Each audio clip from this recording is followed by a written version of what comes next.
مومنو اللہ سے ڈرو جیسا کہ اس سے ڈرنے کا حق ہے، اور مرنا تو مسلمان ہی مرنا۔ جن لوگوں نے اپنے دین کے حصے بکھرے کر لیے اور خود بھی کئی فرقے ہو گئے، ان سے تم کو کچھ کام نہیں، ان کا کام اللہ کے حوالے، پھر جو کچھ وہ کرتے رہے ہیں وہ ان کو سب بتائے گا۔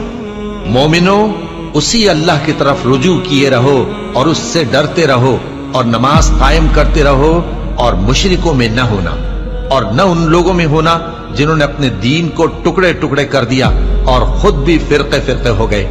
ہر فرقہ اسی میں مگن ہے جو اس کے پاس ہے، اور اس شخص سے بڑھ کر بات کا اچھا کون ہو سکتا ہے جو اللہ کی طرف بلائے اور عمل نیک کرے اور کہے کہ میں مسلمان ہوں۔ اور اللہ کی راہ میں جہاد کرو جیسا جہاد کرنے کا حق ہے، اس نے تم کو منتخب کیا ہے اور تم پر دین کی کسی بات میں تنگی نہیں کی، اور تمہارے لیے تمہارے باپ ابراہیم کا دین پسند کیا، اسی اللہ نے پہلے یعنی پہلی کتابوں میں تمہارا نام مسلم رکھا تھا، اور اس کتاب میں بھی وہی نام رکھا ہے۔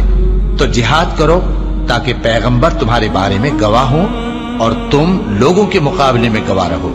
سو مسلمانوں، نماز قائم کرو اور زکات دو، اور اللہ کے دین کی رسی کو پکڑے رہو، وہی تمہارا دوست ہے۔ سو وہ کیا خوب دوست ہے اور کیا خوب مددگار ہے۔